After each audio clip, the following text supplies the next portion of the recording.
Now more than ever, Lowe's knows you don't just want a low price, you want the lowest price. And with our lowest price guarantee, you can count on us for competitive prices on all your home improvement projects. If you find a qualifying lower price somewhere else on the same item, we'll match it. Lowe's, we help, you save. Price match applies to same item, current price at qualifying retailers. Exclusions and terms apply. Learn how we'll match price at lowes.com/lowest price guarantee. Have you ever had to put your plans on hold due to symptoms of generalized myasthenia gravis, or GMG? Like taking that weekend trip, talking with friends, or enjoying a meal? Learn about a treatment option that may help. Visit treatgmg.com to learn more. That's treatgmg.com.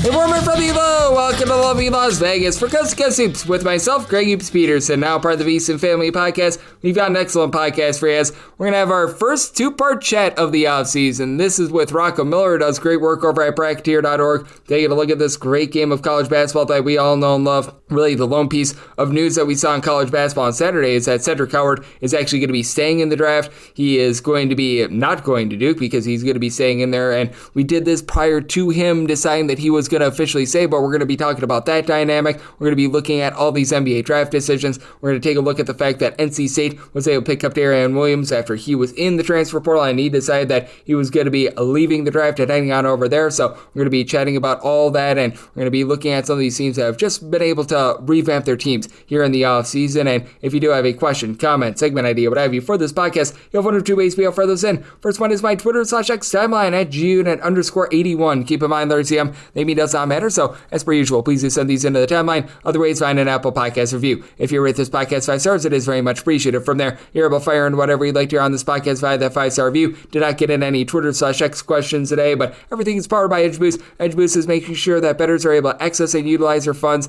at all hours every single day, because it is an account that is set up for bettors to be able to put those funds to use at any time. And when you go to EdgeBoost app, utilize the promo code of Greg, G-R-E-G. That gets you $1 for $1 match on your first deposit up to $25. Now I'll chat with our good friend Rocco Miller. It's over there at Bracketeer.org. You're able to follow him on Twitter/X at Rocco Miller, his first and last name, number 8 altogether. And Rocco, always great to get you aboard. Thank you. Greg, it's great to be on with you once again. Hope everything's going well as we are enjoying this Memorial Day weekend. Hopefully get a chance to enjoy it without too much basketball research. How have you been? I've been doing great, my friend, and what else is going great is the fact that we are starting to get more clarity with regards to these NBA draft decisions, and I want to get your thoughts here on how this process has been playing out this offseason, because I feel like the last few offseasons, really my takeaways have been the same. Been many more winners than losers in terms of players returning to school. Yeah, absolutely. I think it's just where the money's at right now. You know, the answer to a lot of these questions is always follow the money. And right now, what the money is telling us, Greg, is quite simply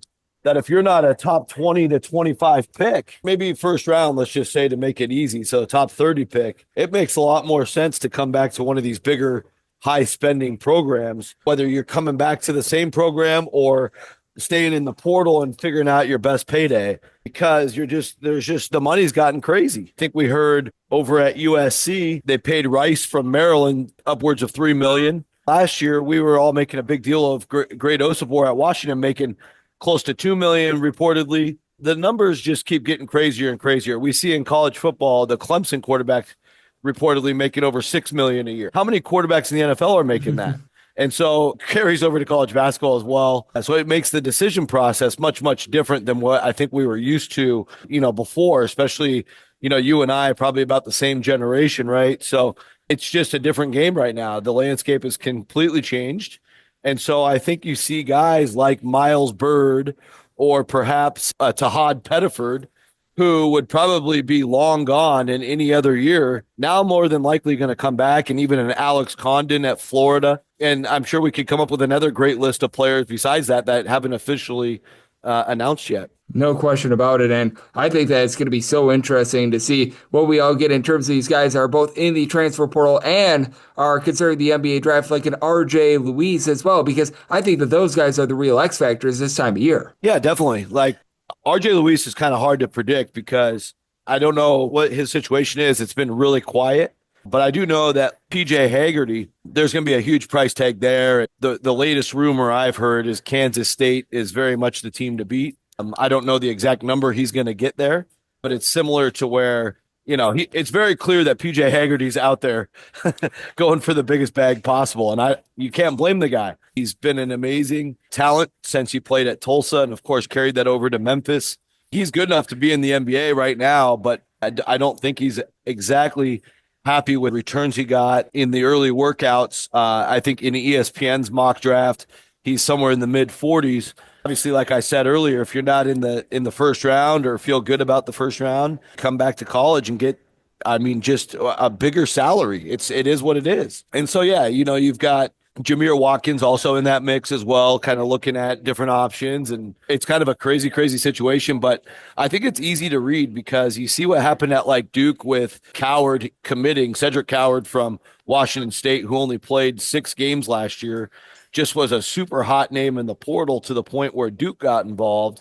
He's clearly recovered from his surgery because his stock has skyrocketed. And, he's got a crazy wingspan of over 7'2". And in the NBA, they're really looking for freak athletes and guys with big time potential. Now he's pretty much ranked in most mock drafts top 30, which makes him likely a first round pick.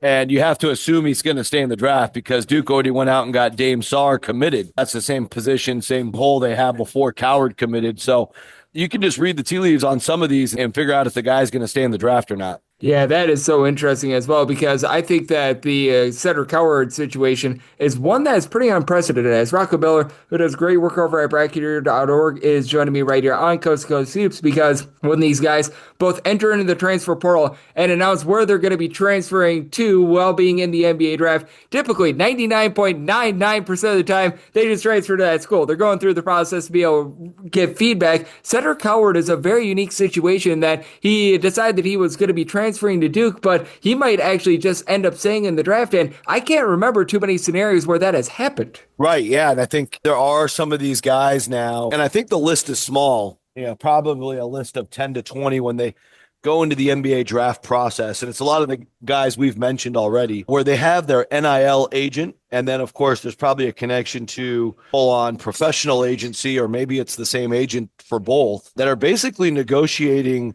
which school is going to get these kids before they actually go through the draft combine process. So in Coward's case, they did that. Basically what Duke will offer is something that basically guarantees they get him if he's not in the draft. So if he's going to play college basketball, they got him. And a lot of schools tried this in the portal. Some kids keep their option open if the offer's not strong enough. But of course, if you have a strong offer, which clearly Duke's was, and you're going to just go ahead and make that commitment knowing that you're guaranteed X, whether the draft works out or not. And then, of course, if you stay in the draft, no harm, no foul, because Duke's not going to lose that player to another college that they could theoretically could compete against for the national championship. So it is very fascinating because I'm hearing a lot of different stories about how all of that gets negotiated now. And of course, it's all very new still. I think it's been pretty out in the open for maybe this being the third cycle where we're starting to hear confirmed numbers, and the casual college basketball fan wrapping their head around these things. Maybe they're able to finally start doing that this offseason, because we have been at it for a while, but the money just keeps getting bigger and bigger, and it's really just squashing kind of anybody that's not a Power 5 or in contention for the NCAA tournament / Sweet 16 level program. No question. I think that this is going to be a lot of fun to see what we get on that front. And the other example of this is Yaxel Lenderborg over at Michigan. He's going through the process, and I would think that he returns to Michigan, but that's another one that's very unique. And Lenderborg, it seemed like he had some relatively solid workups himself, and I think that that's another one worth watching. Yeah, and I kind of disagree with you on him because I have some really good sources on his case, knowing the staff at both Michigan and UAB. Michigan did bring in Morez Johnson Jr. and Ade Mara to maybe help make up for not getting Landenborg. Obviously, they're going to love having those guys with or without Yaxel, but just knowing Yaxel's background and talking to, a lot of the people close to him from when he was playing for UAB, the expectation has been that he needs to get to the NBA for different reasons for his family. Now, obviously with NIL, like Michigan's offer is probably extremely lucrative. I'm not going to fall on the sword and say he's for sure going to the NBA, but I still think he's leaning that way. I also think the upside for him to move up the board is still there. I was talking about the 7'2" wingspan of Cedric Coward. Well, Yaxel's is 7'4", and as crazy as, some of those measurables sound, it really matters to these NBA teams. They look at the guys, again, as like just athletic, talented, potential players. And Yaxel was really awesome at UAB, as both of us know. But you add that to the equation, those are the kinds of guys that could later become NBA superstars. So there's probably a team or two that's really high on a guy like that. I think it improves his chances of getting into the top 20. And just knowing the background of him wanting to be in the NBA, coming off of what he did last season, that's why I'm leaning that way. But very fascinated to see how that plays out. No question about it. I do think that is going to be another fun one, and you do have some good sources, because I was not thinking that Lundeborg was going to be staying in the NBA draft, so we shall see what happens there. As Rocco Miller, who does such great work over at bracketeer.org, joining me on Coast to Coast Hoops, and I would say out of the decisions that have already come down, the biggest one was Jerion Williams returning to school and heading to NC State, and I want to get your thoughts on NC State, because right now they're sort of in that holding pattern with PJ Haggerty, and if they get Haggerty and he decides to go back to school, I think that they could be the ultimate winners of this offseason. Yeah, I mean, if they did, that would be pretty crazy, right, Greg? But I think the amount of resources committed to Jerion Williams might knock them out of the Haggerty sweepstakes, knowing that Haggerty is, probably most important criteria for him is how much, not really, the amount of wins that his college gets. Obviously, if it was reversed, I think NC State would be a terrific destination for PJ, but I just don't think that's his priority. I do think with NC State, though, bringing in Terrence Arsenault with Jerion Williams, plus you got Trey Holloman and the McNeese boys of Alan Breed and Kadir Copeland, and this NC State team is freakishly athletic. They're like McNeese on steroids, Greg. They've got some bona fide closers. I don't think there's a better bona fide closer that was in the portal than Jerion Williams. And I can't stress how important that is. You watch these leagues and you watch the NCAA tournament when the teams, we had to struggle through a couple rounds to start the tournament where most of the games were blowouts. But once those games were close, I was at both those crazy Texas Tech games, the 16-point comeback when they were down against Arkansas. They get it done behind Darian. And then, of course, the Florida game, they had the big lead and they let it slip away. But having somebody that can make big shots that you can lean on down the stretch is absolutely invaluable in college basketball right now, because some teams have them and other teams don't. And when all the power teams, the ACC should be on the rise too, with the enhanced talent at Virginia, the enhanced talent at Miami. I think some of the other programs like Louisville, Clemson, et cetera, are still going to be a very much in contention for, a top 8 seed in the NCAA tournament. So I really like the fact that Will Wade's in this league to really make everybody shake in their boots. I think they're clearly a tournament team. I know the projections right now have them low 40s, which means closer to a bubble team. I really think with Jerion Williams and the 4 seniors, Copeland, Arsenault, Holloman, and Williams, and some really good freshman talent, along with Alan Breed and Paul McNeil Jr., also, Breed being a senior and McNeil being a sophomore, I think this team is going to really light people up and find ways to win and be tough as nails, even though they don't really have a true center. I don't know if they need one because they're so darn athletic. They're going to crash the offensive boards and the defensive boards. So I'm not really concerned about their rebounding. And they're going to find ways to score, and they're going to find ways to intimidate people. I really love that mix. I do as well. When you've got those big men down there, I think that they are going to be absolutely rock solid. And with regards to that team, I think that they have done such a good job of revamping here in the offseason. As Rocco Miller, who does such great work over at bracketeer.org, is joining me on Coast to Coast Hoops. And I want to pick up on the flip side and expand upon this a little bit more. I think that NC State has a few similarities to what we saw out of Louisville last offseason, so I want to explore that. And additionally, we need to take a look at a few other teams that have been winners/losers here in this NBA draft process, which teams are doing a nice job of being able to collect some talent, and we'll talk about that and so much more with Rocco on the flip side right here on Coast to Coast Hoops with myself, Greg Peterson, now a part of the VSiN Family Podcast. Surprise bill? Need fast funds? CashNet USA can help. When you need money fast, be the hero. Apply in minutes at cashnetusa.com and get a fast decision. All loans subject to lender approval. Speed of funding is subject to verifications and your bank's processing times.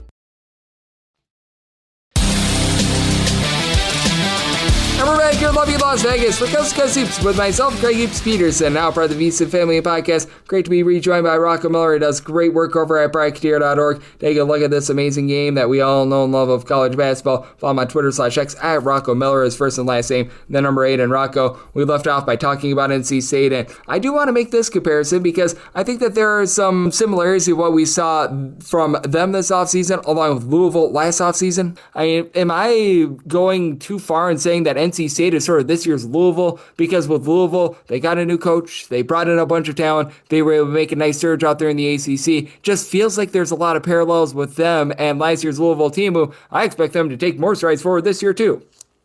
Maybe just from a narrative standpoint, but that would be about where I would stop the comparisons between those two, mainly because Louisville is just going to play so much differently as they showed last year. They're going to play 5 out. They're going to have nights where they shoot over 43 pointers. McNeese last 2 years, where they were basically playing bully ball and being the better, more dominant athletic team, they weren't too dependent on outside shooting. So it's a much different style of play than what you'll see at Louisville. But I think results-wise, you're going to probably see a good number of wins at both places and very contrasting styles when they face each other, which will be pretty cool to see. Obviously, Pat Kelsey loves to mix it up with the way he motivates his players, the way he handles PR and the media, and Will Wade's not backing down from anybody's. So I think the theater in the ACC is going to be tremendous. And, of course, when NC State takes on the Dukes and the North Carolinas, that's when the bright lights will be on, and I think NC State's going to bring it. So I'm excited for them. And I think, Louisville's just going to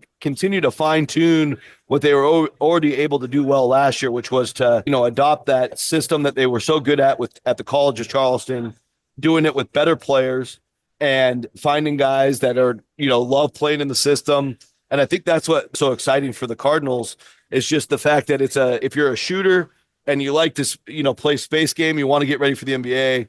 It's a tremendous offense to be a part of, and they have some different nuances to their defense that can help them go on runs. And as you know, if you're a team that can go on a 10-0 run, a 15-0 run any given night, that gets you some free wins in games where, if you're more of an NC State style, you really got to grind teams down, and it's a little bit different. No question, and I do think that entire ACC is going to be a lot of fun for this upcoming season. And we've seen a few other moves that have been made in terms of these draft decisions coming through, and I'm not sure which ones you thought were the most meaningful in terms of guys going back to their respective schools, but the one that I thought was big was Joshua Hubbard going back to Mississippi State, because I didn't know what they would do if he left. Now, I thought that he was going to be returning, but I thought that was one of the biggest moves of the week, because for Mississippi State, where they be with/without him, I thought was one of the biggest, shall we say, leaps that we had. Yeah, no, I agree with that. I mean, the fact that Josh Hubbard's basically an all SEC level point guard, and he's going to be back on that team. Floor general, obviously,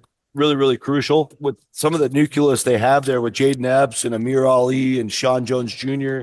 Having, Quincy Ballard in the fold, who is just an absolute freak of nature, force of nature, I should say, at Wichita State last year. I saw him up close down against Florida Atlantic. I can't believe he still has some eligibility, but he does. They're going to have that really good inside-outside ball game, and they're going to be just as tough as they've been the last couple of years. And with Hubbard there, it really gives them a catalyst to close out victories like they were doing before. I really like the roster and the makeup. I think out of, the other guys that are potentially coming back, even though like a couple of them aren't announced yet, Greg, I do think you're going to see Tahad Pettiford come back to Auburn, which is also going to be just massive in the SEC. So a little bit opposite of the Duke situation. Auburn did not go out and sign anybody else yet, which is kind of a sign that they expect Pettiford back. I also think it's expected that Otega Owe will be back for Kentucky. Between those two and the Mississippi State news with Josh Hubbard, the SEC is going to be in pretty strong hands once again. I think so as well. And with the SEC, maybe not as many teams in the NCAA tournament, but that is no doubt going to be a rock-solid conference once again. And I think what else is going to be interesting to take a look at is whether or not Florida gets all their big men. As I know that in passing, you were mentioning Alex Condon a little bit as well. I think that that's one of the biggest moves out there on the board. And for Florida, if they're able to return that entire front court, while they are going to have the likes of Walter Clayton Company out of the fold, I think that makes them very much a force to be able to perhaps repeat. Oh, no question about it. Yeah, I mean, it's been a huge priority for the staff. Of course, I talk to them on a regular basis, and I've seen how much time they've invested into spending with Alex during this period. And again, they want what's best for him, but I think it's gotten to a point where I'd be pretty surprised if Condon stays in the draft.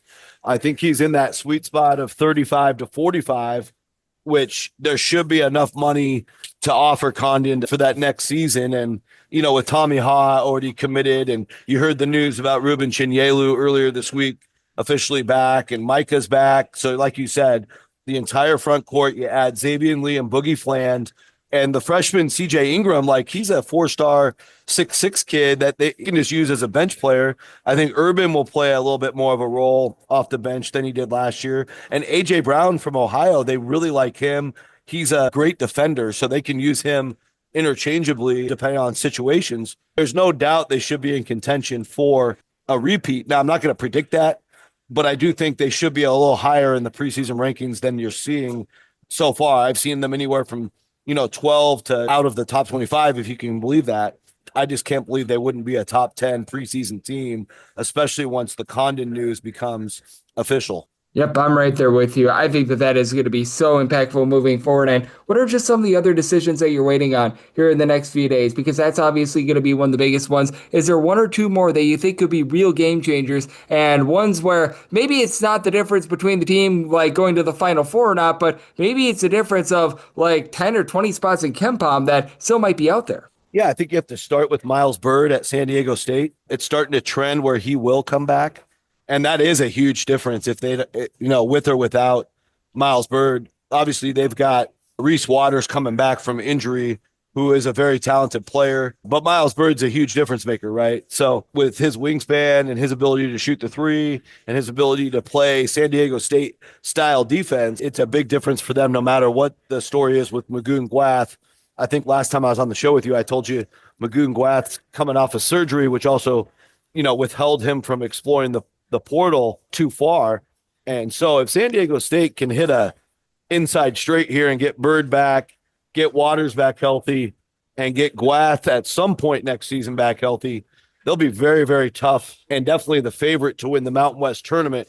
I can't really project the regular season until I see what Gwath's overall status is, but that's a huge one. I think the situation at Arkansas with Carter Knox and Adu Thiero are pretty big, pretty 50-50 from what it looks. Thiero's getting projected at 34. Knox not projected really that high, but there's still some doubt if he'll make it back to Fayetteville. I imagine with the influence of John Calipari, if a roster spot opens up, they'll figure out a way to fill the void. They've got endless resources, it seems. But I think in general, if you ask John Calipari, he would prefer to have the guys that have already been through the war with him once versus, a new player that they have to start from scratch with. So I still think there's some importance there. At Houston with Milos Uzan, I think he was considered a second rounder going into the process, but I think he's really, really impressed the scouts and he might be gone. So that's going to have to put some more pressure on Kelvin Sampson to lean on like Pop Isaacs, who obviously has the experience. I just have my own personal concerns on Isaacs' track record. And Kingston Fleming's also coming in too. So I think that tells us that Uzan's likely gone, but until it's official, we'll wait to react. Yep, with Milos Uzan, I think that's a big one because if he returns to Houston, man, they've got themselves one heck of a team. But as you mentioned, he's been popping off, and he's been able to do a nice job out there in the draft process as well. And a man that always is popping off and is always showing his worth. He should be getting drafted by every single network out there. That'd be you, Rocco. You're doing such an incredible job. Taking a look at this great game that we all know and love with college basketball. So let the good people at home know it's all on tap for you and how people can follow along on social media and other platforms.